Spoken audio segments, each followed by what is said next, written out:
नमस्कार। कक्षा 8वीं विषय हिंदी वसंत भाग 3 के अंतर्गत आज हम पढ़ेंगे पाठ 18 जिसका शीर्षक है टोपी। संजय की कहानी टोपी एक लोक कथा है। इस कहानी के द्वारा लेखक ने सामाजिक समस्याओं को उजागर करने का प्रयास किया है।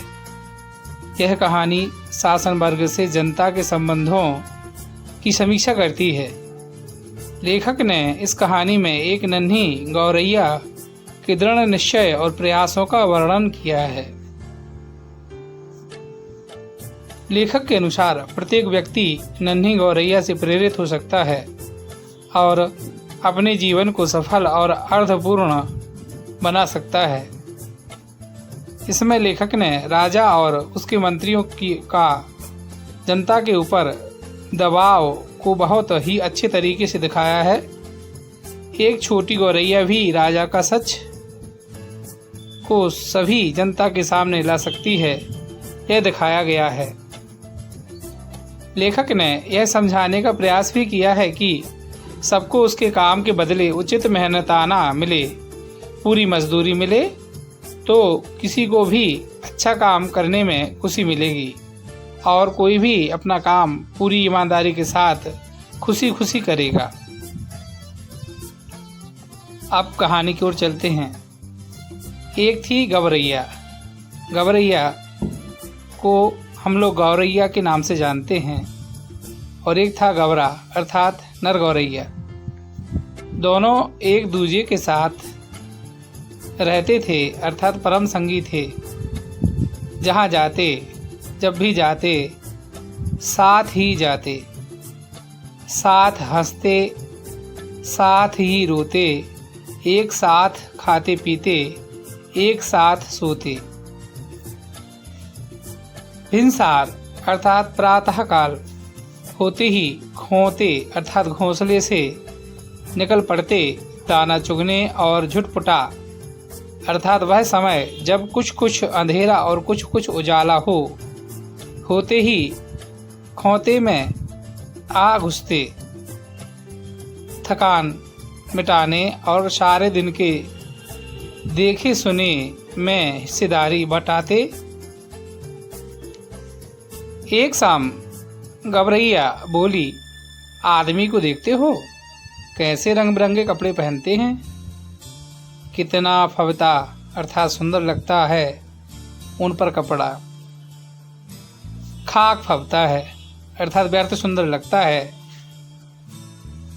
गौरा तपाक से बोला, कपड़ा पहन लेने के बाद तो आदमी और बदसूरत लगने लगता है आज लटजीरा अर्थात एक पौधा चुग गए हों।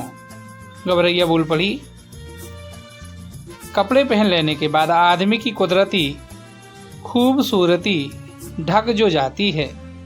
गौरा बोला, अब तू ही सोच, अभी तो तेरी सुघड़ अर्थात सुंदर काया का एक एक कटाव मेरे सामने है। रोंबे रोंबे की रंगत मेरी आंखों में चमक रही है। अगर तू मानुष की तरह खुद को सरापा अर्थात सिर से पैर तक ढक ले तो तेरी सारी खूबसूरती ओझल हो जाएगी कि नहीं। कपड़े केवल अच्छा लगने के लिए नहीं, गौरैया बोली, मौसम की मार से बचने के लिए भी पहनता है आदमी। फिर भी आदमी कपड़ा पहनने से बाज नहीं आता। गौरैया बोली, नित्य नए लिबास अर्थात वस्त्र सिलवाता है आदमी। यह निरा पोंगापन है अर्थात एकमात्र पागलपन। गौरा बोला, आदमी तो लिबास से फकत लाज अर्थात केवल शर्म ही नहीं ढकता, हाथ पैर जो चलते फिरने काम करने के वास्ते हैं उन्हें भी दस्ताने और मोजों से ढक लेता है। सिर पर लटें बाल हैं उन्हें भी टोपी से ढक लेता है। अपन तो नंगे ही भले, अपने सिर पर टोपी कितनी अच्छी लगती है। गौरैया बोली, मेरी भी मन टोपी पहनने को करता है। टोपी तू पाएगी कहाँ से? गबरा बोला, टोपी तो आदमियों का राजा पहनता है, जानती है एक टोपी के लिए कितनों को का टाट उलट अर्थात दीवाला निकलना जाता है।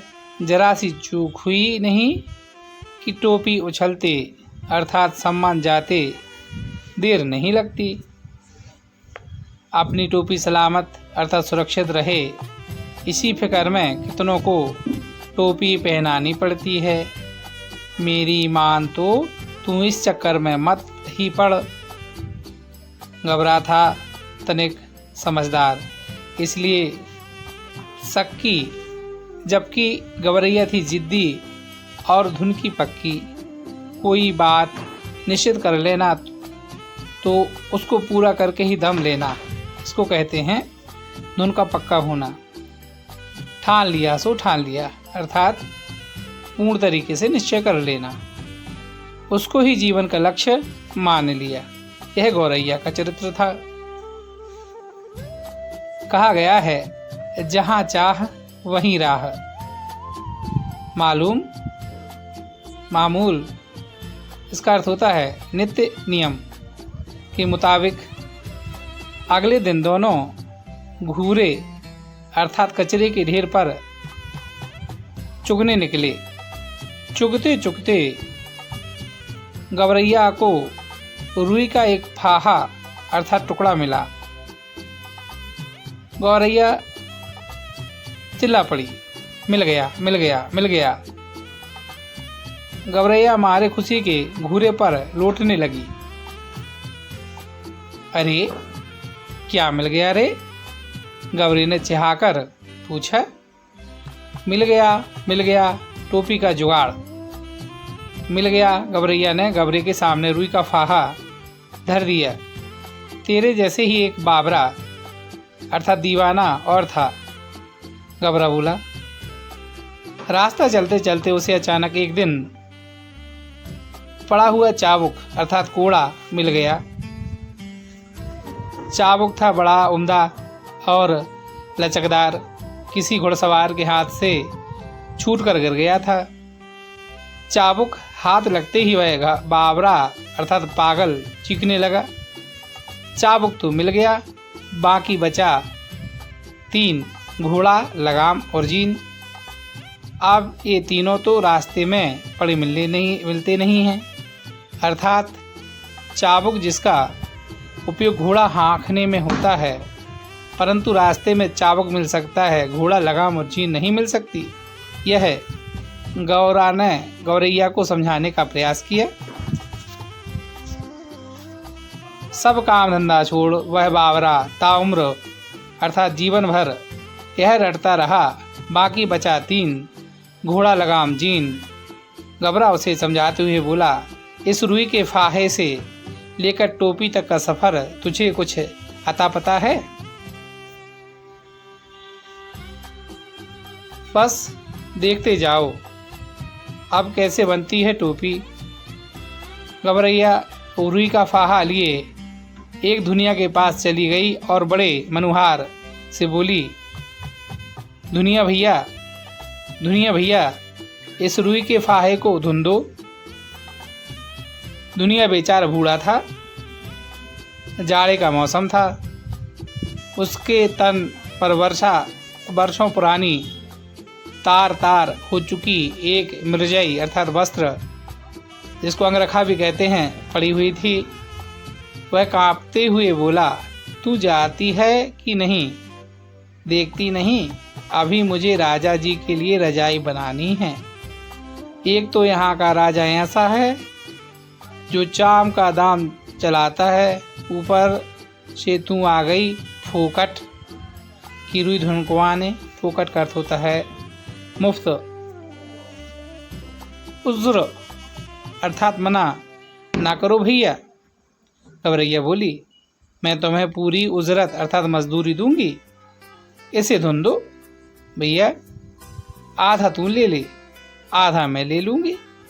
दुनिया को अपनी जिंदगी में आज तक इतनी खरी अर्थात शुद्ध मजूरी कभी न मिली थी। 16 आने में 8 आने अर्थात आधी आधी मजूरी तो इसके लिए सपना ही था। वह तुरंत तैयार हो गया। घर रचों उसकी तांती कपड़ा बुनने का औजार बज उठी। उसने बड़े मन से रुई धुनी लोहे से। उसमें से आधा धुनिया ने ले लिया और आधा गबरैया ने। इससे उत्साहित गबरैया एक कोरी के यहाँ गए और कहने लगे, कोरी भैया, इस धुनी हुई रुई से सूत काट दो। कोरी की कमर झुकी हुई थी। उसने बदन पर धज्जी हो चुका एक दुस्सा डाल रखा था। वह बड़ी अनिच्छा से बोला, तुम लोग यहाँ से भागते हो कि नहीं? देखते नहीं अभी मुझे राजा जी के अचगन के लिए सूत काटने अर्थात धागा बनाने हैं। मुझे फुर्सत नहीं। मुफ्त में मल्लार गाने की अर्थात संगीत का एक राग है जिसे मुफ्त में न गाने का कहते हुए और कोरी ने चढ़ाव चिड़िया को वहाँ से जाने के लिए कहा। भैया, इस मुल्क अर्थात देश में सब काम क्या राजा जी के लिए ही होता है? गबरैया अचरज से बोली। तू किस मुल्क से आई है? कोरी ने उसे भर आंख देखा अर्थात ध्यान से देखा। जानती नहीं यहाँ का चलन? खट मरे वर्धा बैठ खाए तुरंत। यही एक मुहावरा है जिसका अर्थ है मेहनत करे हम और फल खाए दूसरा। यहाँ सब काम राजा जी के नाम पर और राजा जी के लिए ही होता है। राजा जी के लघुए फगुए अर्थात चमचे भी तो बहुत हैं, इसी में उनका भी काम होता है। मुकरो मत, अपनी बात पर कायम बने रहो भैया। हम तुम्हें माकूल अर्थात उचित मुआवजा अर्थात उचित रकम देंगे। गबरैया बोल पड़ी, इसे काट दो, आधा तुम ले लो, आधा मैं ले लूंगी। कोरी भी तैयार हो गया। इतनी वाजिब मजूरी पर काम न करना मूर्खता होगी। तन्न तन्न करके उसकी तकली चरखी ताता थैया करने लगी। काफी महीन और लच्छेदार सूत काट दिया उसने। कदम कदम पर मिलते कामगारों के सहयोग से गबरैया को आगे बढ़ने पर उकसा दिया। इसके बाद वे दोनों एक बुनकर के पास गए और इसरार करने लगे अर्थात मन्नत मांगने लगे। बुनकर भैया, इसे कते सूत से कपड़ा बुन दो।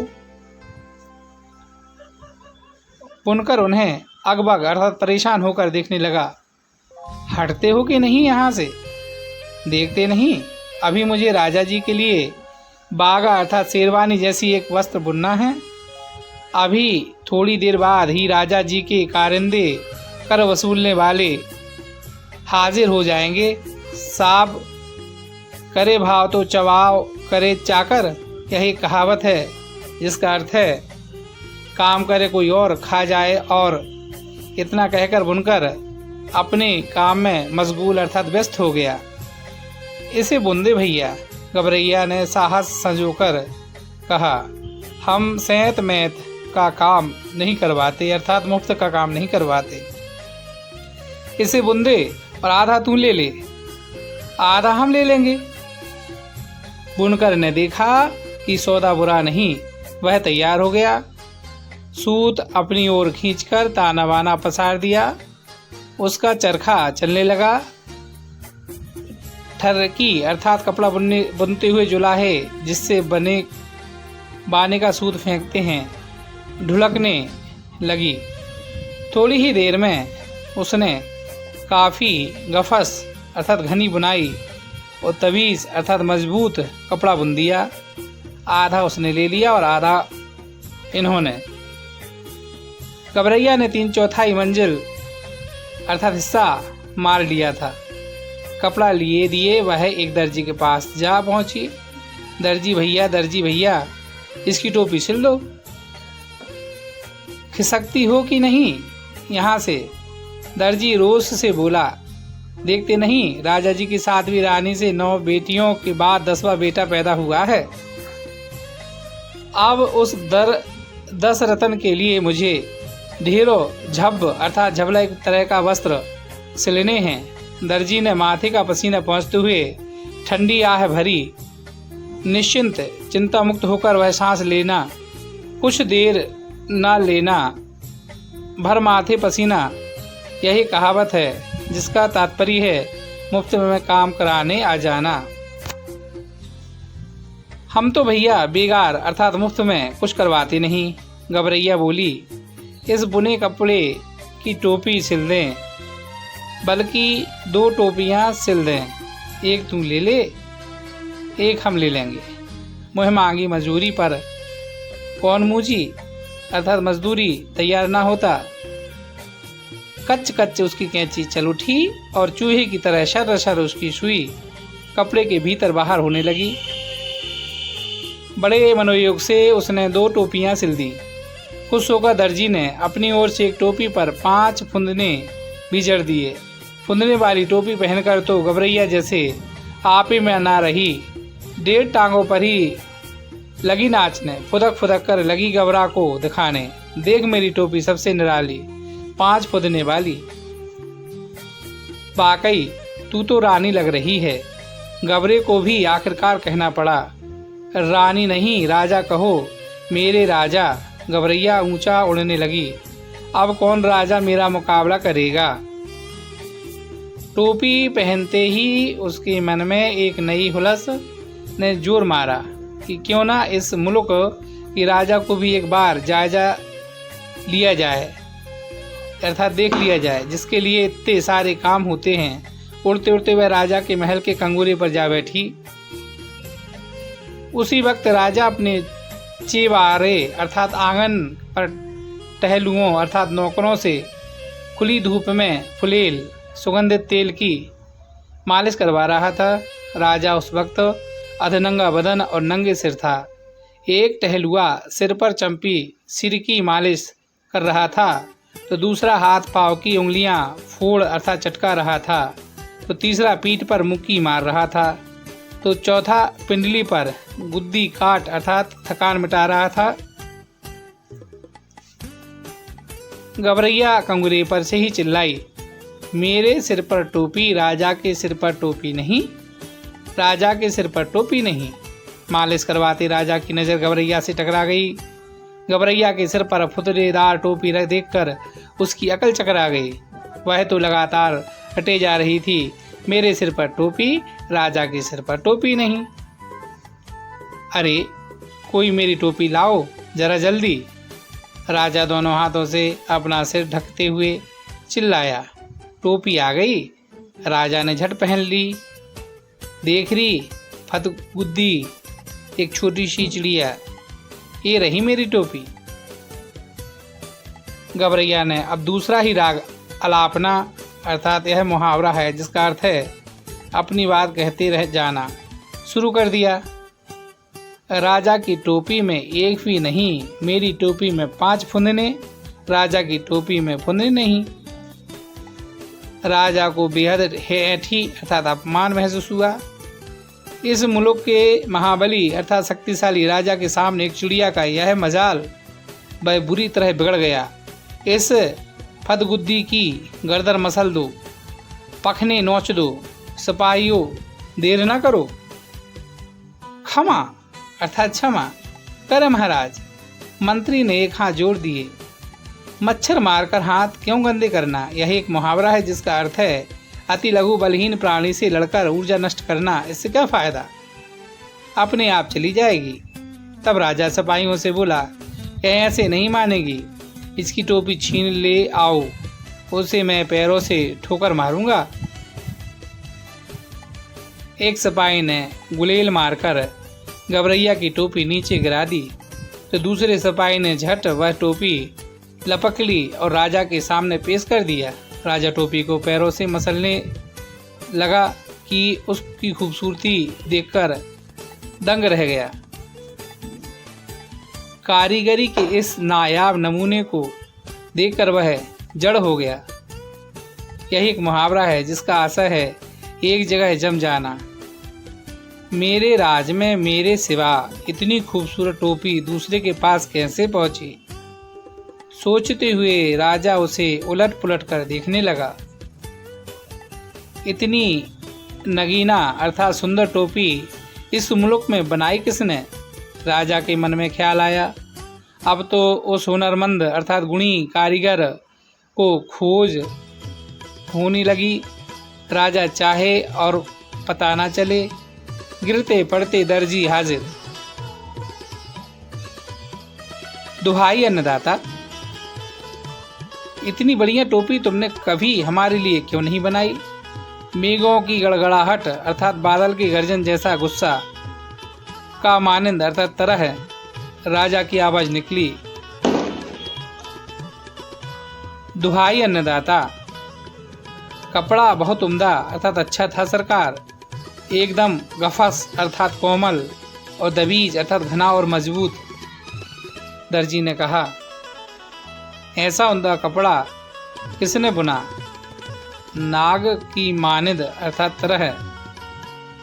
राजा फूंक मारने लगा। गिरते पड़ते अति शीघ्रता से बुनकर हाजिर हुआ। माफ़ी बख्शें अर्थात क्षमा करें सरकार।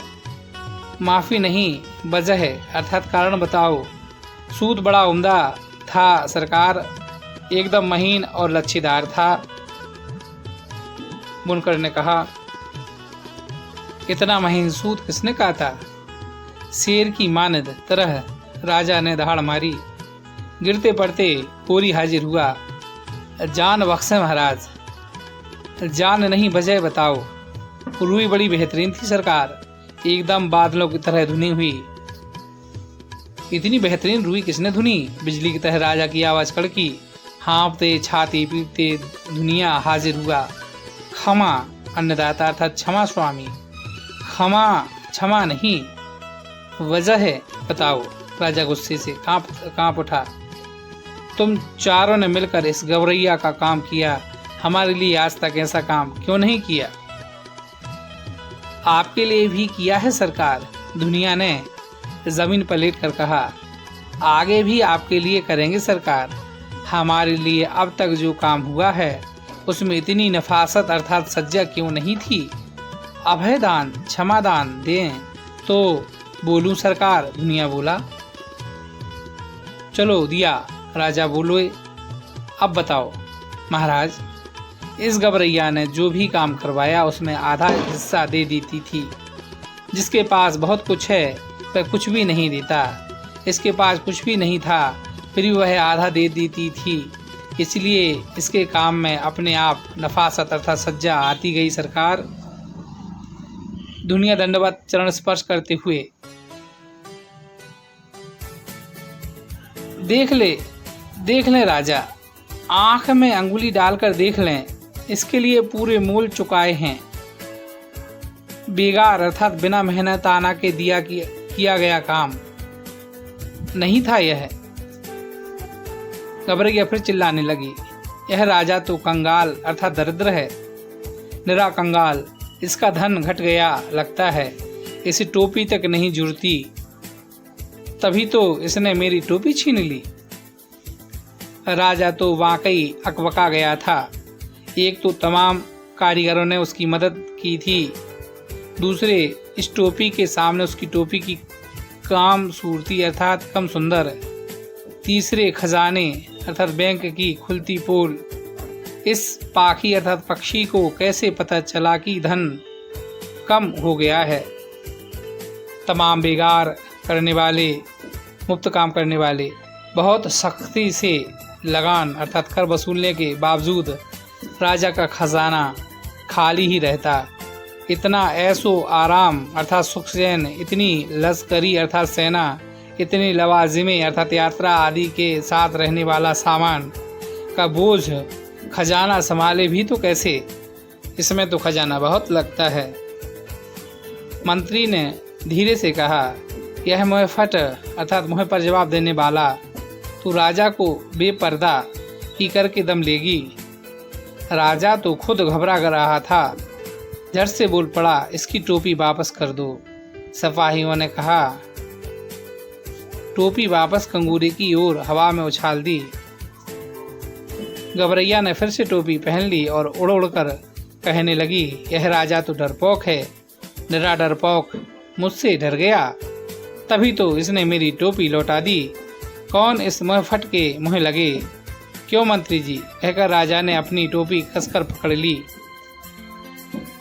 उसकी बातों को सुनकर राजा अपने मंत्री से कहने लगा कि यह छोटी सी चिड़िया तो मुँह पर ही बोलने वाली है, कौन इसके मुँह लगेगा? राजा ने ऐसा इसलिए कहा क्योंकि मादा गौरैया सबके सामने उसके राज खुल रही थी। राजा ने अपनी इज्जत बचाने के लिए मादा गौरैया को टोपी भी लौटा दी और उसे नुकसान भी नहीं पहुंचाया। पाठ का सार, यह कहानी गौरैया से के जोड़े की है। उन दोनों में बहुत प्रेम था, एक दूसरे के बगैर वे कोई भी काम नहीं करते। एक बार मादा गौरैया ने किसी मनुष्य को कपड़े पहने देखा तो उसकी प्रशंसा की। तुरंत नर गौरैया ने कहा कि वस्त्रों से मनुष्य सुंदर नहीं लगता, वह तो मनुष्य के वास्तविक सौंदर्य को ढाक लेता है। परंतु मादा गौरैया को टोपी पहनने का मन करता है।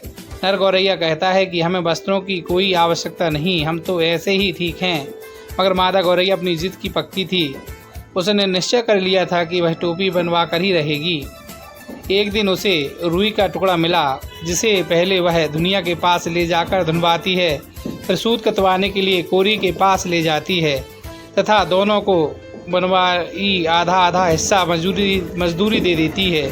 गौरैया धागा बनवाने के बाद बुनकर के पास जाती है और बुनकर को कपड़े का आधा हिस्सा मजदूरी देकर तथा अपना कपड़ा देकर दर्जी के पास जाती है तथा उसे उसकी मजदूरी देकर उससे 2 टोपियां बनवा लेती है। दर्जी ने खुश हो कर उसकी टोपी में 5 पून के फूल भी लगा दिए। चिड़िया की टोपी बहुत सुंदर लग रही थी। चिड़िया के मन में राजा से मिलने की इच्छा उत्पन्न हुई तो वह राजा के महल की ओर उड़ चली। चिड़िया राजा के महल पहुंची तो राजा छत पर मालिश करवा रहा था। चिड़िया ने राजा का मजाक उड़ाना शुरू कर दिया। राजा को क्रोध आ गया। उसने अपने सैनिकों को उस चिड़िया को मारने के लिए कहा, पर सैनिकों ने उसे मारा नहीं। राजा के कहने पर उसकी टोपी छीन ली। राजा उसकी सुंदर टोपी को देखकर हैरान था कि उस चिड़िया के पास इतनी सुंदर टोपी कहाँ से आई। राजा हैरान था कि इतनी सुंदर टोपी किसने बनाई। उसने अपने सेवकों द्वारा उस दर्जी को बुलवाया। दर्जी ने टोपी सुंदर बनाने का कारण अच्छा कपड़ा बताया। इस कारण क्रमशः बुनकर, कोरी व दुनिया को बुलाया गया। उन्होंने बताया कि उन्होंने बहुत अच्छा काम इसलिए किया क्योंकि उन्हें मजदूरी बहुत अच्छी मिली थी। चिड़िया ने राजा से कहा कि उसने सारा कार्य पूरी कीमत चुकाकर करवाया है। वह राजा पर आरोप लगाती है कि राजा कंगाल है, तभी राजा को बहुत सताता है, उन पर कर लगाता है और तभी उसने उसकी टोपी भी छीन ली है क्योंकि वह खुद इतनी अच्छी टोपी नहीं बनवा सकता।